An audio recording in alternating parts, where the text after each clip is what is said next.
up, get out right out of your bed, that's your quicksand. Getting rid anxiety and head, you can fix it. Rid of stigmas, all of them you said, we ain't listening. Just remember, try to do your best, you can win this. Maurice Benard, State of Mind. Hello, my name is... I'll never say my name. It's ridiculous. You guys know who I am. This is State of Mind on Sunday, and it's the solo version. I call this State of Mind Fatherhood. I just want to talk about... I don't really talk much about being a father and what I've learned. And if you like what you see, please hit the red button and subscribe. We're at 160,000. So all we need is 40,000. We can get that if you just tell people, hit the button, do what needs to be done, blah, blah, blah. I know I say it every Sunday, but, you know, the more subscriptions, the more I can do. And I want to be able to do a lot more than just these cool-ass interviews. I want to do other things, but I need the subscription. So anyway, So back to fatherhood. I'm a father. You see what I'm drinking out of Disneyland? Nothing like ice water. So, the way I grew up, I had a mother and father who loved me tremendously. And my father was my hero. He passed away from Alzheimer's at the same time that I did that storyline on General Hospital with, you know, the Alzheimer's story. And he was a hero to me.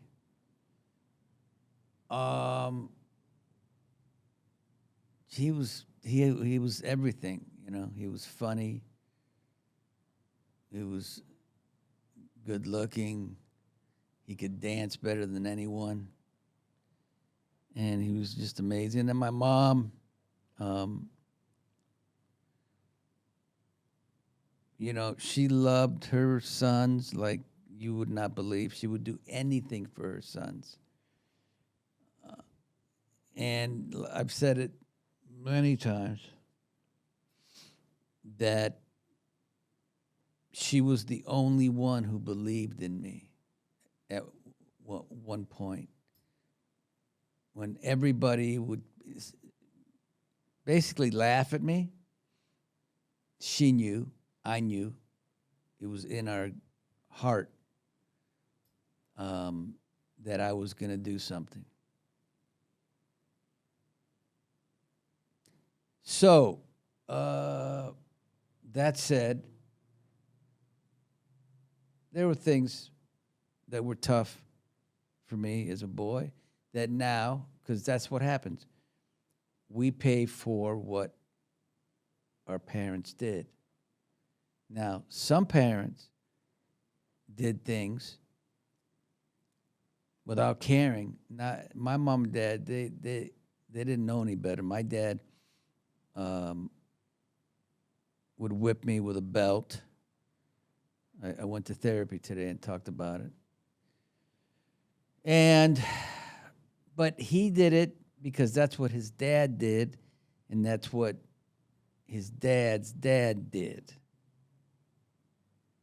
It comes from a long time ago, and that's how they disciplined. Well, that's all good, except you could have 5 kids, and you do the same to each kid, but there's going to be the one kid, that's who I was, who is very sensitive, and it didn't do well for me.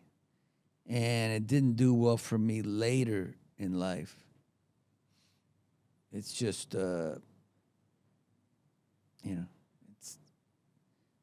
was very tough. But like, if you've read Nothing General about it, you know that I confronted my dad, and my dad was amazing. And I said to him, he goes, well, what do you mean? I said, Dad, when there's a man that's 6 foot hitting a little kid, it's not a good thing. And he didn't like to hear the word abuse, but that's what it is. And he said, I'm sorry. He was incredible. Incredible. Probably one of the greatest moments that I've had with my dad, when he accepted it and said he was sorry. So, that said, I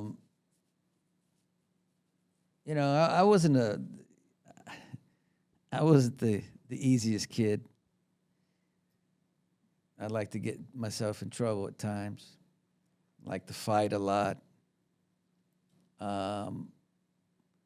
But once I became a father, you try to do the best you can. And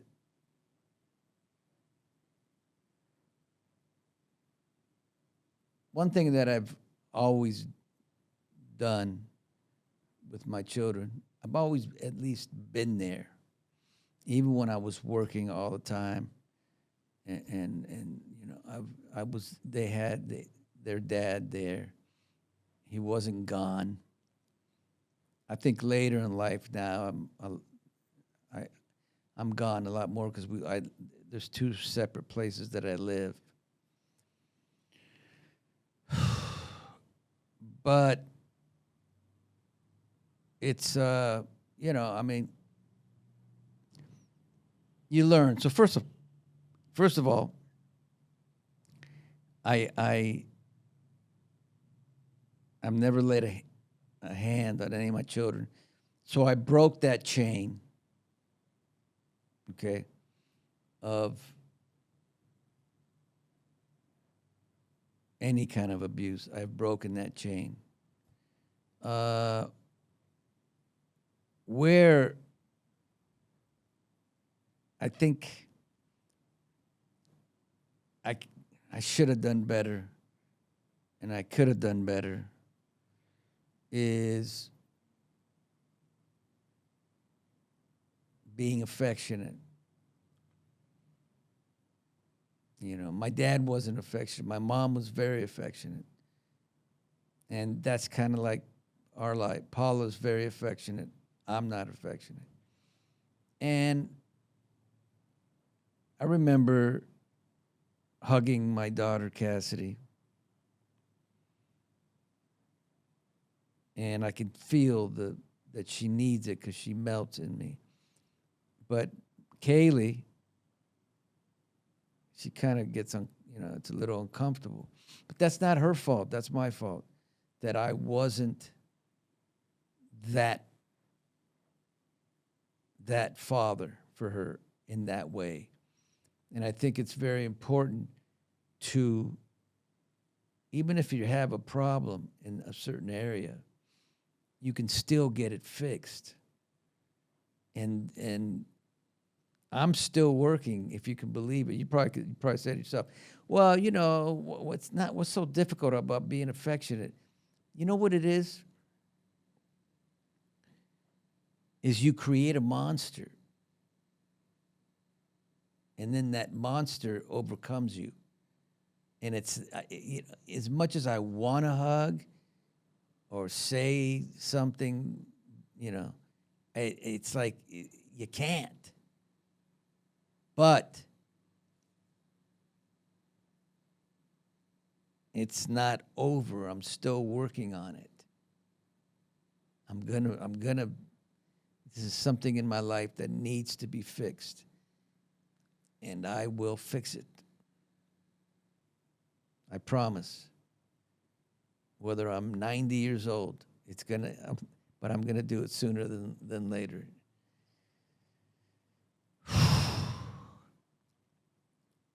So, another thing, I wasn't a hands-on father. I was their father, always there, but I wasn't hands-on like my wife, Paula. She did everything 20 times over. And without even blinking, she would do it. That's just who she is. And I wasn't that. I think I should have been more so. For my kids and for my wife. Now, as far as anxiety and bipolar and manic episodes, and that's something I kept away from my kids. And I didn't want them to see it. I didn't want them to feel that energy. And the only time that they did, no, it's not the only time, but the first time that I knew that I didn't want them to see it was I had a panic attack late at night when I was doing these scenes with General Hospital that were very intense, and it got me. And I remember getting out of bed and thinking, oh my God, I'm having my fourth nervous breakdown. And I went out in the balcony and I went back, and Paula said, what's wrong, honey? I said, I think I'm having a breakdown. She goes, no, you're not. You're just having a panic attack. And I went out to open the door and I heard the kids laughing. And I said, no, I can't see them. So I went back in the house. And the whole thing with that was Paula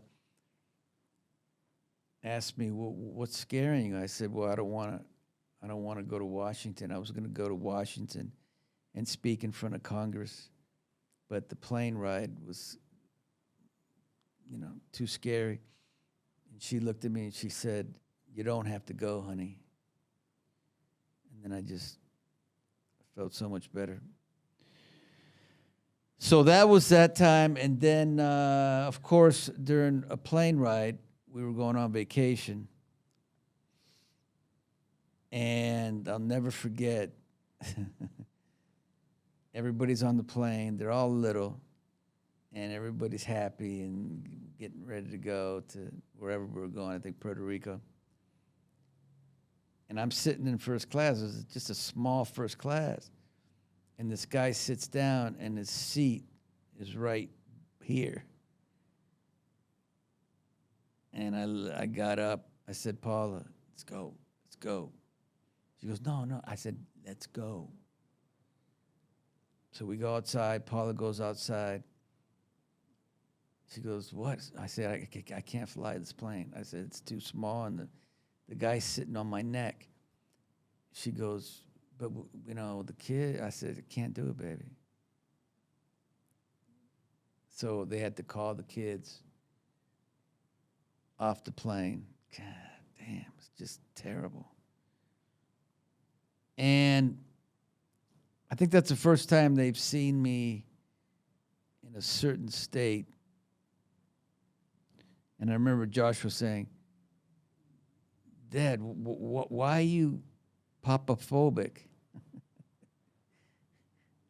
I said, it's claustrophobic. I said, because I'm mentally ill, buddy.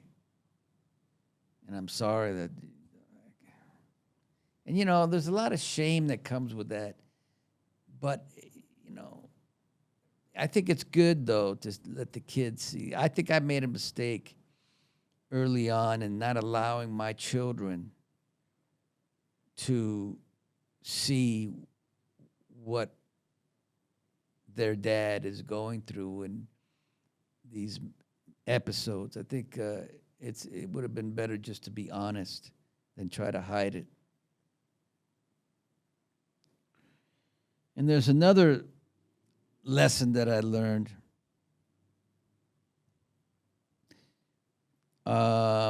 Like Joshua was just a terror when he was a kid. I mean, it was like just crazy. He just always messing with me, always messing with me.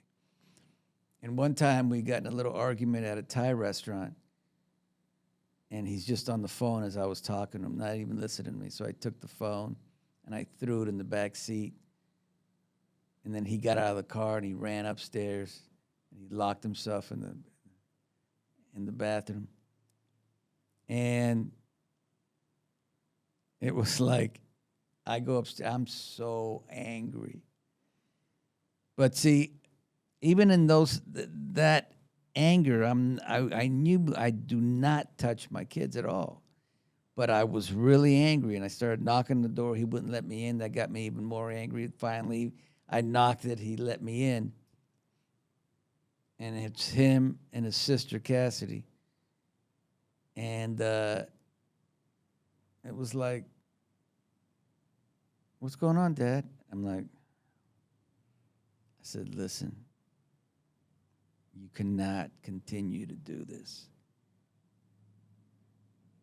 You cannot continue to do this because I'm really angry.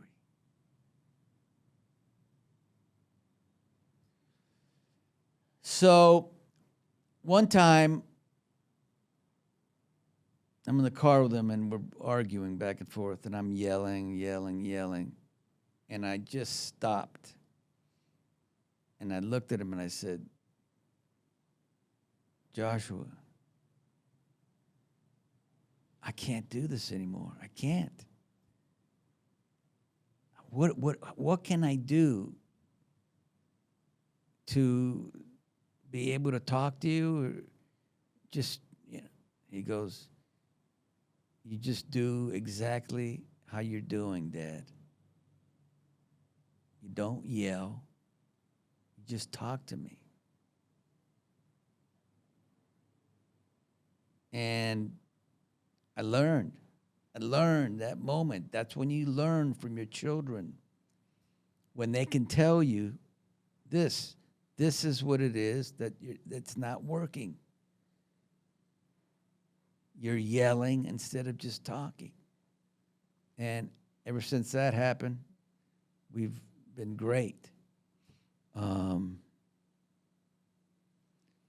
So the last thing is,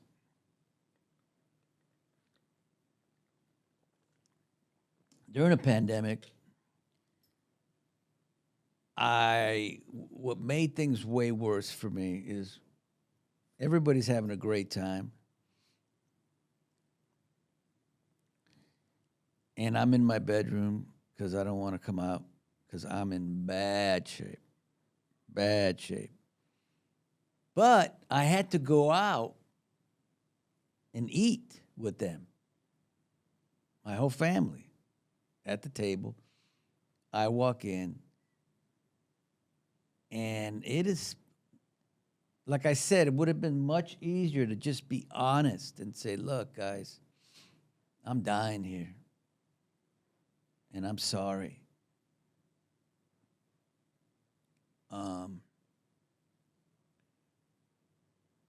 But this is what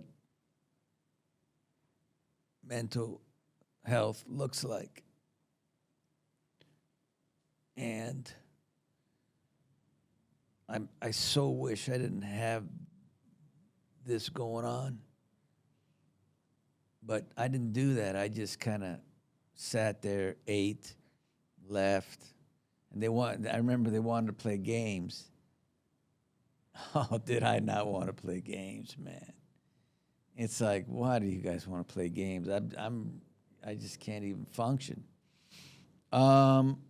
But I stuck it out as much as I could. Not that much, but you can only do what you do. One time, I remember dropping Joshua off at the somewhere at a doctor's office, and I was just in horrible state of mind, and I was walking around the parking lot, maybe even jogging around the parking lot, trying to shake it off. And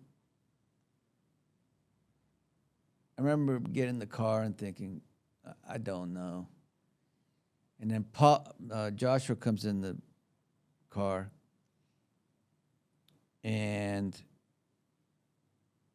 I'm crying like a baby, just crying and crying and crying.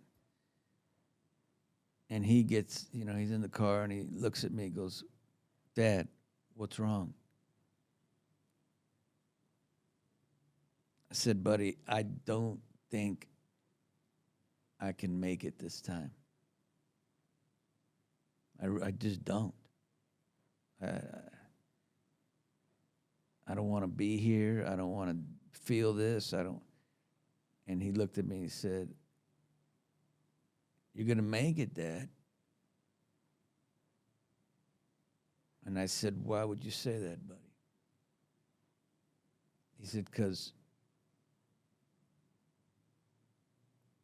I'm going to help you. I'm going to get you through it."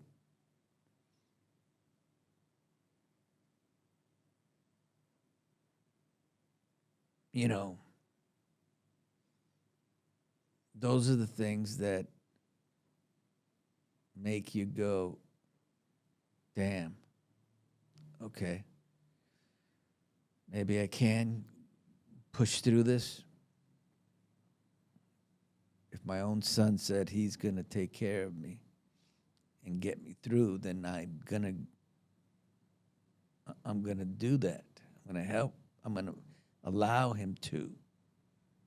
And I think, and I say to myself, that's the way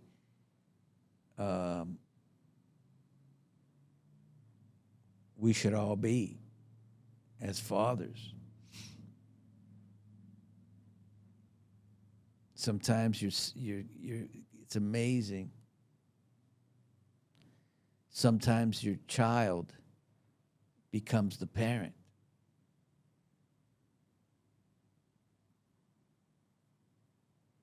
And it's a beautiful thing. And we could all learn from that. All right, man. I didn't know this was going to start going on here.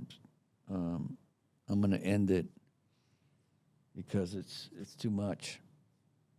But it's good. It's good for me to cry like that right now. I just want to say thank you. Hug your son.